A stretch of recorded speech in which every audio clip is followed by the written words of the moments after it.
So you might have heard regarding various terminologies for the payment of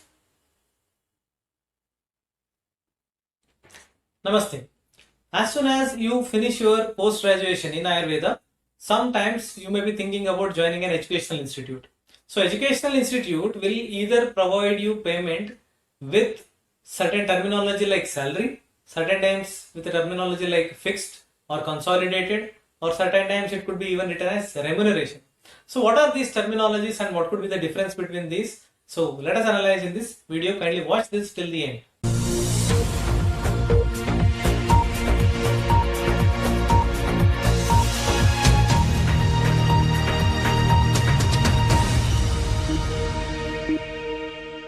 So there are various misconceptions in relations to terminologies related to the payment given to the employees, especially in the field of Ayurveda.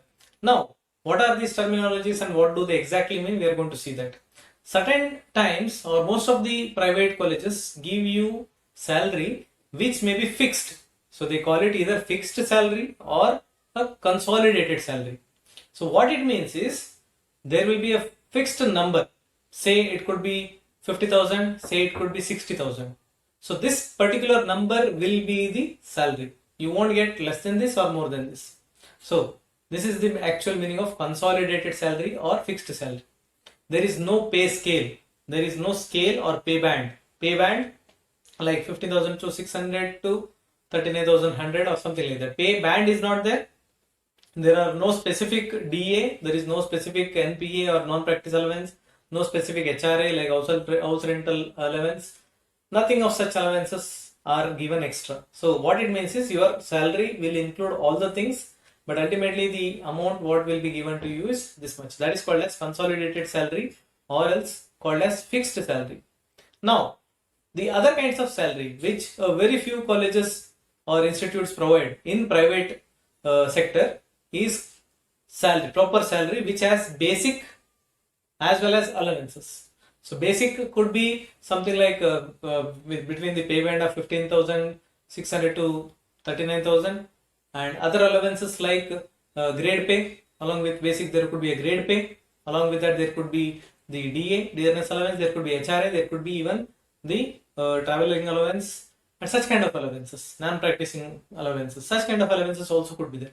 This is a proper salary structure which a very few private institutes or sector institutes provide to the Ayurveda employees. But in government sector, this will be the actual method for regular staff. Regular in the sense those who are selected for the permanent kind of jobs until the retirement. So they will be given such kind of basic salary with all the allowances. Otherwise, if it's a contractual post and all, then usually it will be fixed. Now, you might have heard certain times terms like what is the gross salary, net salary. Like basically when you converse with any bank employee, maybe while speaking about financial issues, you will be asked regarding what is your net salary, what is your gross salary, what are the deductions. So what does this mean in brief? So the ultimate amount what is mentioned in your appointment letter, if it is based on the fixed amount, then that is called as gross salary. Say for example, you will be given a fixed consolidated salary of 50,000. Now your gross salary is 50,000. But when it comes to your account, you may not get entire 50,000 because your salary is crossing 5 lakhs. It is 6 lakhs per year. So they will cut the tax at the source called as tax deducted at source, TDS. So you may be given 46,000, 4,000 may be cut as a TDS. Now, your net salary means the amount of money which comes into your account, which can be drawn and used by you. That is called as net salary. Deductions, the TDS, it could be TDS. Certain institutes deduct the that is the provident fund PF. Certain companies deduct the health insurance, the bill, or you can say not the bill, premium. So any such kind of deductions, how much is cut, how much ultimately enters into your bank account is called as net salary. Deductions are nothing but the minus the the deductions are negative like whatever you are reducing from the basic salary, the gross salary. Gross salary is nothing but the amount what should have been obtained by you if there are no deductions. That is the gross salary. So these are certain terms which usually you converse when you speak with a bank employee. Certain times you may be getting neither salary or you can say proper structure of salary, you may be given remuneration. So basically remuneration and salary are not the same. If you see the actual meaning of remuneration and salary, salary comes as a part of remuneration. But in current situation, in especially the Ayurveda educational institutions, or maybe while you are called for specific, you can say guest lectures and all, you are given remuneration. So what is remuneration is the amount what you get for your service. Now, what is a fixed remuneration?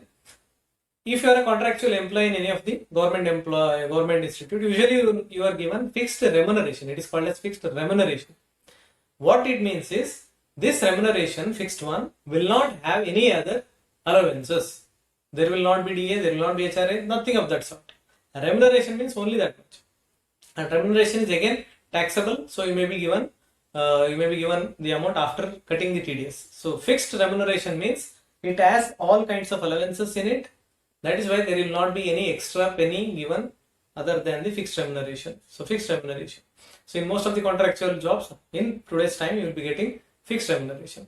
Other simple remuneration, it could vary based on the kind of work. It could be simple 2,000 for taking a guest lecture in a particular institute, or it could be 10,000 for a weekly class. So remuneration could be anything, but fixed remuneration may be for the regular kind of contractual jobs. So this is in relation to basic difference between salary and remuneration. In salary, there could be some allowances. If it is consolidated or fixed salary, no allowances. In case of remuneration, no other allowances will be given. It is inclusive of all the things. Now, why I have to make this video is, I have mentioned regarding all these things in the previous video where we discussed regarding the application to higher posts in central or state government jobs where you require a proper salary scale and all the other things. So this is in continuation or in relation to that video. So kindly watch that video for getting the clear information. So kindly like our channel if you like the content of our video. And next time, thank you.